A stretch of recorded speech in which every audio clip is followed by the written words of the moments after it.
खरं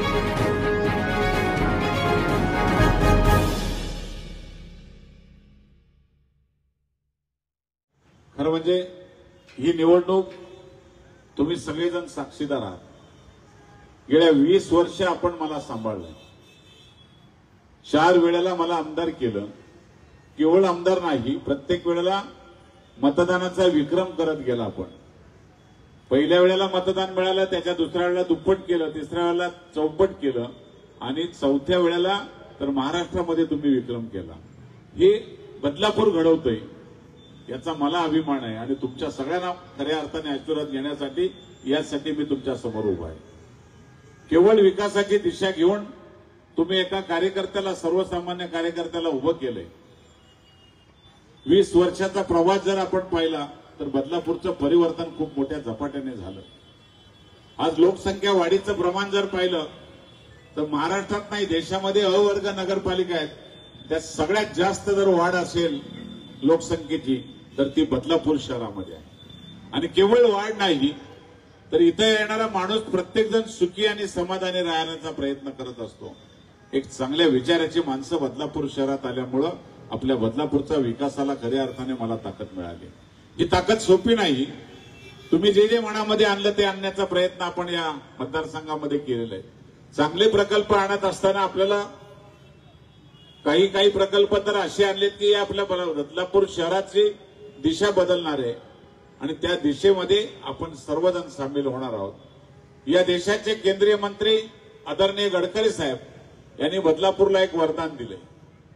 सगळ्यात महत्वाचा टप्पा वडोदरा एक्सप्रेसच्या नावाने आपल्या बदलापूरवरून घेतला आणि बदलापूरला सगळ्यात टॉप लेवलला आणून ठेवण्याचं काम गडकरी साहेबांनी आपल्याला केलं. तो रस्ता आज टनेलचं काम 31 मार्च पर्यंत पूर्ण होतंय.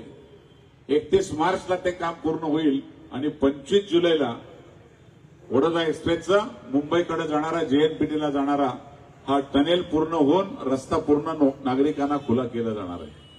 बदलापूरवरून आपल्याला जो प्रवासाला एंट्री दिलेली आहे तिथून आपण आपल्या बदलापूरमधून सीएसटीला जायला मोजून 40 मिनिटाच्या वर 45 मिनिटं लागणार नाही. एवढा जवळचा प्रवास आपल्या बदलापूरसाठी या केंद्रीय मंत्र्यांनी घेतलेल्या निर्णयामुळे आपल्याला मिळाला.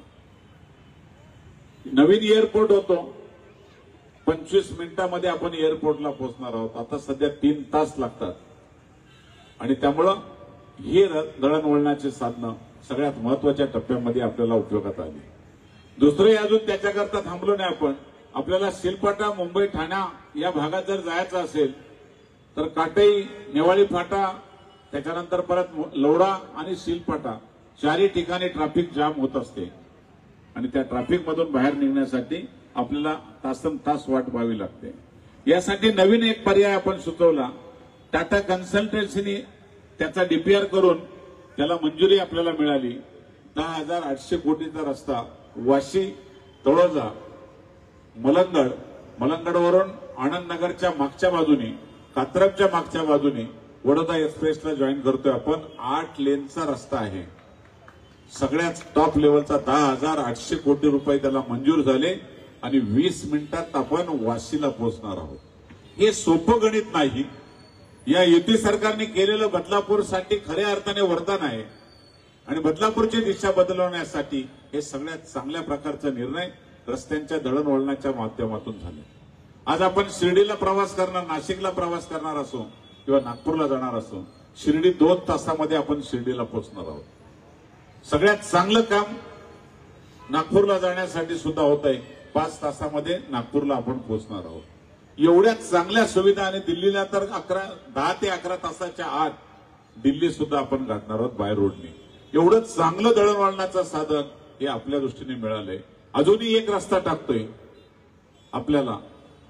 आपला टनेल जो पूर्ण होतो वेणशिलला, त्याच्या बाजूनी लातूर साठी रस्ता एक मंजूर होतोय आणि त्या लातूर रस्त्यासाठी आपण त्याला दिशा दिलेली आहे. आपल्या बदलापूरमधून बेडशील, काराव, बोराटपाडा, मसा, नारिवली, वैशाकरे, धसई, मालशेत घाटला जोडतोय.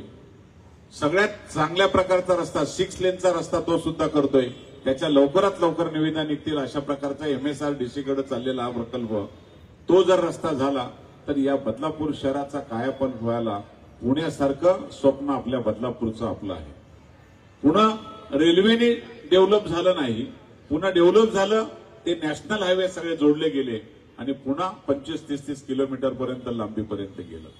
विश्वासाने मी सांगतो तुम्हाला 5 वर्षामध्ये बदलापूरचं फार परिवर्तन होईल आणि वाशीला घर घेणारा माणूस पहिलं घर मागेल तो बदलापूरला मागेल. पनवेलला घर घेणारा माणूस असेल तो त्याला नक्कीच त्या परिवाराला वाटेल की 10-20 मिनिटांमध्ये जर मी बदलापूरला जात असेल तर इथले रेट आणि बदलापूरचे रेट याच्यामध्ये जमीन आसमानचा फरक आहे. आणि आज आपल्याला वाटतंय खरवई, जोईली, मानकीन, शिरगाव यांना घरं घेताना खूप लांबची वाटत असतील, पण ती सगळ्यात जवळची होणार आहेत आणि त्याचा फायदा एक चांगल्या प्रकारचा होऊ शकेल अशा प्रकारचं चित्र आज बदलापूरच्या दृष्टीने झाले. आज महायुतीचा उमेदवार म्हणून शिवसेना असेल, राष्ट्रवादी असेल, अजितदादा गटाचे आणि RPI असेल, विवेक पंडितांची श्रमजीवी संघटना असेल, यांनी महायुतीचा म्हणून उमेदवार माझ्यावर विश्वास टाकलेला आहे. या राज्याचे आपले नेते देवेंद्र फडणवीस साहेब यांनी पुन्हा एकदा 5व्या टर्मला आपल्याला संधी दिलेली आहे. केवळ संधी घेऊन चालणार नाही, तर या बदलापूरचा मुरबाड मतदारसंघाचा कायापालट करण्यासाठी दिशा ठरवली पाहिजे. आणि ती दिशा ठरवण्यासाठी आपण सगळ्यांनी एक चांगल्या विचारातून माझ्यावर विश्वास टाकत आलात. पुन्हा एकदा 20 तारखेला आपल्याला विनंती करायला मी आज इथे उभा आहे. 20 तारखेला माझं नाव पहिल्या नंबरलाच आहे, कमळ निशाणी आहे. आपण बटन दाबून 1 नंबरचं मला आशीर्वाद रूपी विकासाला मत द्यावं अशा प्रकारची मी तुम्हाला सगळ्यांना विनंती करण्यासाठी खऱ्या अर्थाने उभा आहे. काय समोरची परिस्थिती आहे, खरं म्हणजे उमेदवारच नव्हता मिळत त्यांना, एका ठेकेदाराला उभं केलं. आता मग आपल्याला ठेकेदारीच्या पद्धतीने हे मतदारसंघ चालवायचे आहे का? आणि ठेकेदार साधा नाही, तो 15 वर्ष माझ्याकडूनच कामं घेऊन मोठा झालेला ठेकेदार. आणि आज त्यांच्या जर सगळ्या चौकशा काढल्या, त्यांच्याकडे एक कॉलेज आहे, त्या कॉलेजची परिस्थिती पाहिली तर सगळ्यात वाईट परिस्थिती त्या कॉलेजची आहे. त्या ठिकाणचे शिष्यवृत्ती त्या मुलांना कधी मिळालीच नाही. डोनेशन घेतलेल्या कधी कोणाला पावती दिली जात नाही. खूप मोठ्या तक्रारी त्या कॉलेजच्या त्यांच्या झाल्यात. एकच भ्रष्टाचाराच्या मार्गाने पैसा कमवणं हीच या त्यांच्या परिवाराची सवय लागलेली आहे. ती पुन्हा बदलापूरला जर येण्याचा प्रयत्न करत असतील तर बदलापूर कधी माफ करणार नाही. मागच्या 2 वेळा नंबर घेतलाय. त्यांचे वडील आमदार होते तरी सुद्धा 3,500 मतं पडली होती. दुसऱ्या वेळेला 6,500 मतं पडली. निवडणूक आल्यानंतर त्यांना बदलापूर दिसतंय, 5 वर्षात त्यांना बदलापूर कधी दिसत नसते. आणि आता ते भागाभागामध्ये फिरतात आणि सांगतात 3 वेळा आम्ही संधी दिली हो. मुरबाडमधून मला 3 वेळा यांनी संधी दिलीच कधी, हेच 2 वेळ माझ्या बरोबर लढले. तर हे संधी देणारे कोण आहेत? संधी देणारी माझी जनता आहे. त्यांनी 4 वेळ मला संधी दिलेली आहे. नुसती संधी दिली नाही तर तो विकासाची संधी मला मिळाली. आणि खऱ्या अर्थाने तुमच्या आशीर्वादाने निश्चितपणे 20 वर्षात कोणाचाही आरोप होऊ शकला नाही. स्वच्छ चारित्र्याने राहिलो, ठेकेदार झालोच नाही. माझ्या घरातला कुटुंबातला कोणाला ठेकेदार केला नाही. एकच फक्त ठेकेदार झालो की माणसं गोळणा करण्यासाठी आणि माणसांना प्रेम देण्यासाठी माझी ठेकेदारी चालली. आणि म्हणून आज बदलापूरला ज्या ज्या ठिकाणा ज्या ज्या भागात जातो तिथं उत्साहाच्या भरात आज एवढ्या उशिरापर्यंत माझ्या भगिनी असतील, नागरिक असतील, मोठ्या संख्येने उभे राहतात. पाण्याचा प्रश्न बदलापूरचा आहे, सोपा प्रश्न नाही तो. त्याला दिशा देण्यासाठी आपण बारवी डॅमला मी आमदार झालो, यांच्या कारकिर्दीतलं ते डॅम चालू झालं होतं आणि ते बंद पडलं होतं. प्रश्न सोडवता येत नव्हते. मी आमदार झालो आणि पहिलं त्या धरणाला हात घातला बारवी डॅमला.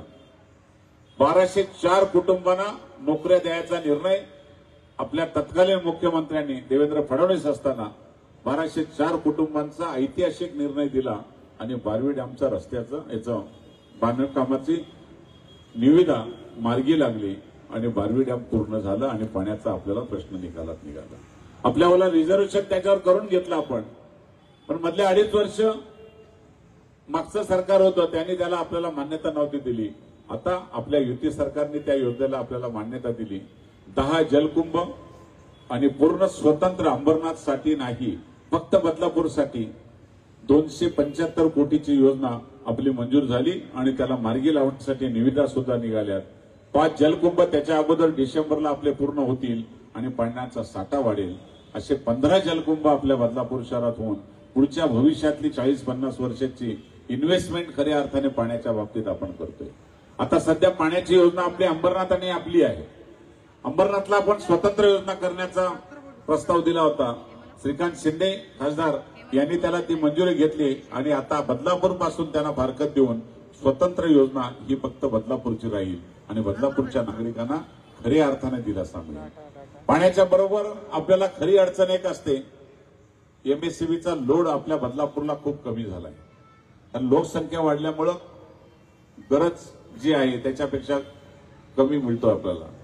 यासाठी आपण नवीन एक निर्णय घेतला की आपल्याला टाटाचा सप्लाय आपण मागितला होता. या राज्याचे उपमुख्यमंत्री आणि ऊर्जा मंत्री देवेंद्र फडणवीस यांना विनंती केली की आम्हाला टाटाचा सप्लाय द्या आणि त्यांनी कल्याणला नाही, उल्हासनगर नाही, अंबरनाथ नाही, फक्त बदलापूरची निवड केली आणि बदलापूरला टाटाचा सप्लाय मंजूर केला.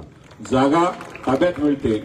आधी आचारसंहितेच्या नंतर एक 3 महिन्यामध्ये टाटाचा सप्लाय आपल्या बदलापूरला मिळेल. मला काही लोकांनी सांगितलं टाटा जर आले तर रेट वाढतील. आपल्याला विश्वासाने सांगतो, टाटा फक्त आपल्याला सप्लाय देणार आहे. त्याची वितरण व्यवस्था आहे ती एमएससीबी घेणार आहे आणि त्याची रेट एमएससीबीच्या दराने आपल्याला होणार आहे. त्यामुळे कोणी अशा प्रकारचं कोणी सांगत असेल तर ते सब चुकीचं आहे. एक चांगल्या प्रकारचे काही निर्णय जे आहेत ते निर्णय आपल्याला खऱ्या अर्थाने करणं गरजेचं असतात. बदलापूर स्टेशनच्या दोन्ही बाजूला खूप मोठ्या प्रमाणात ट्रॅफिक समस्या, रस्त्याच्या अडचणी, या सगळ्यावर मात करण्यासाठी उल्हास आंबोड्यांचा वार्ड असेल, पलीकडच्या बाजूला किरण भोईरचा वार्ड असेल, लागून असलेल्या सगळे आमचे जे मोठ्यांचा वार्ड असेल, हे सगळे जर पाहिलं त्या ठिकाणी आपल्याला खूप अडचणी निर्माण होतात. 4थी आणि 5वी लाईन येते. त्यामुळं शॅटीजचा प्रकल्प आपण बदलापूरसाठी ठाण्याच्या धर्तीवर करतोय. त्याची पूर्ण मार्गी लागलेला आहे आणि तो शॅटीज झाला तर बदलापूरचा परिसर संपूर्ण मुक्त होईल आणि ट्रॅफिक पासून आपल्याला मुक्ती मिळेल.